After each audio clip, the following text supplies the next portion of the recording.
Sa patuloy na digmaan ng Israel at Hamas ay mas pinaigting ng militar ng Israel ang mga operasyon nito sa buong Gaza Strip na nakikibahagi sa magkasanib na labanan sa lupa, himpapawid at pandagat laban sa mga target ng Hamas.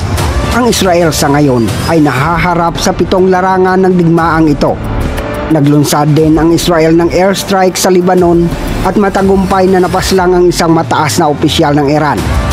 Kaya panoorin kung paano re-resback ang Iran dito. Ang India ay nagpadala ng warship sa Arabian Sea matapos inatake ng Iran ang barko kung saan sakay dito ang 21 Indian citizens at isa naman.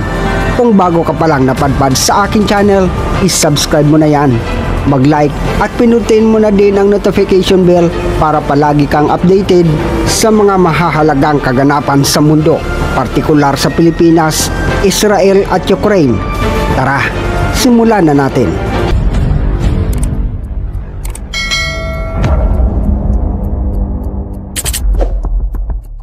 Ang Israel ay inatake sa 7 larangan mula noong sumiklab ang salungatan sa Gaza.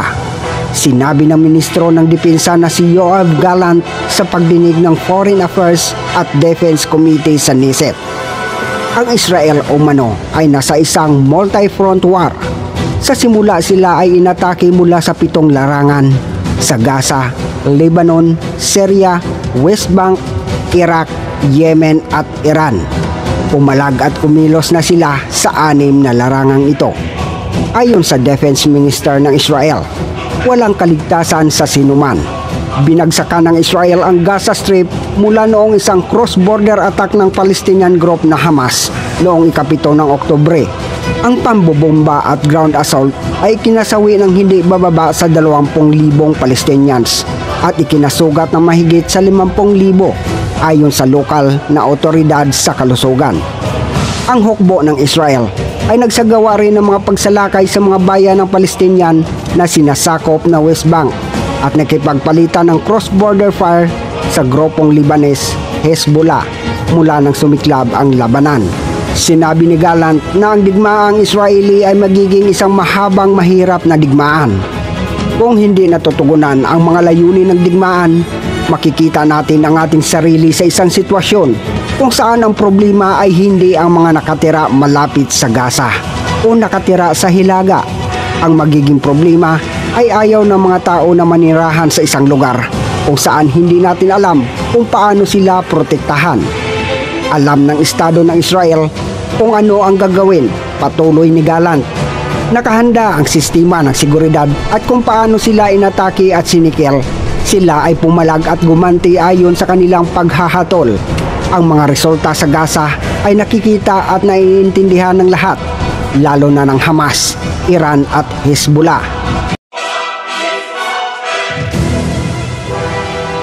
Si Sayed Razi Mousavi, isa sa mga top IRGC commander sa Syria, ay napaslang nitong Lunes.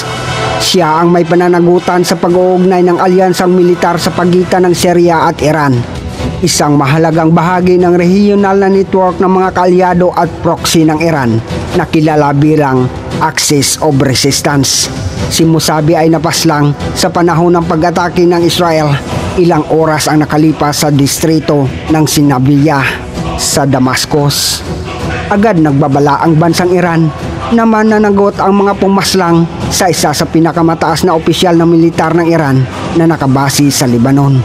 Ang mga airstrike ay ginawa sa gitna ng pangangamba na ang digmaan ng Israel sa Palestinian Armed Group sa Gaza ay maaaring lumawak sa isang mas malawak na salungatan sa rehiyon na humihila sa mga grupong suportado ng Iran tulad ng Hezbollah sa Timog Lebanon. Si Mousavi ay isa sa mga pinakalumang IRGC commander sa Syria at Lebanon. Siya ay gumana sa lugar na ito mula pa noong 1980s. Si Mousavi ang target ng ilang mga pagtatangka ng pagpatay ng Israel. Gayunpaman, ito ang panahon kung kailan nagtagumpay ang pagtatangkang pagpatay.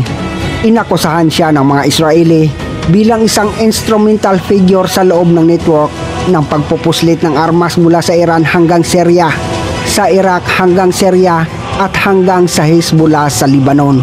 at bilang napaka-impluensya sa loob ng tinatawag ng Iran na Axis of Resistance.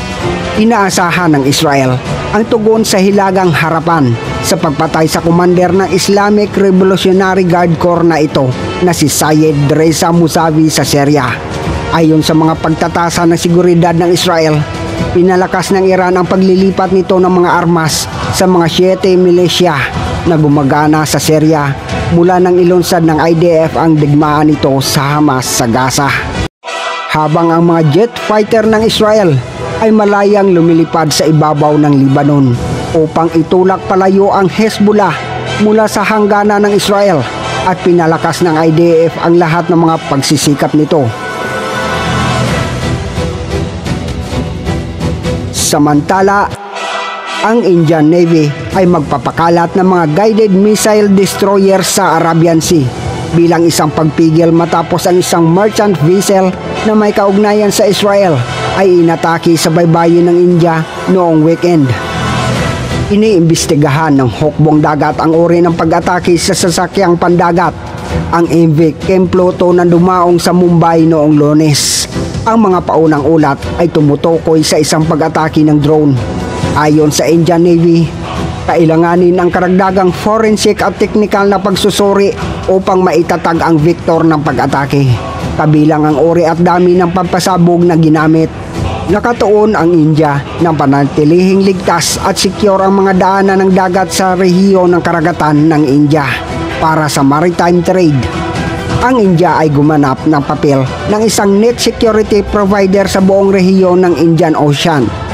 Sisiguraduhin namin ang mga maritime trade sa rehiyong ito ay tumataas mula sa dagat hanggang sa taas ng kalangitan. Yan ang sabi ni Rajnath Singh sa seremonya ng pagkomisyon ng isa pang guided missile destroyer na barko sa Mumbai. Seryoso ang gobyerno ni Prime Minister Narendra Modi. Ang drone attack sa MV Kemploto at ang naunang pag-atake sa commercial crude oil vessel na MV Sai Baba sa Red Sea. Ang Indian Navy ay nagtaas ng kanilang pagbabantay sa mga dagat. Hahanapin umano nila ang sinumang responsable sa pag-atake na ito at mahigpit na aksyon ang kanilang gagawin laban dito.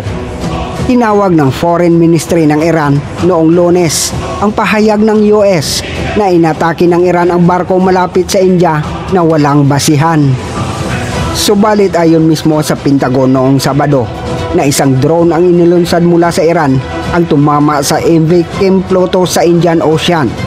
Ang pag-atake ay naganap habang sinusubukan ng isang task force na pinamumunuan ng US na kontrahin ang mga katulad na hamon sa Red Sea.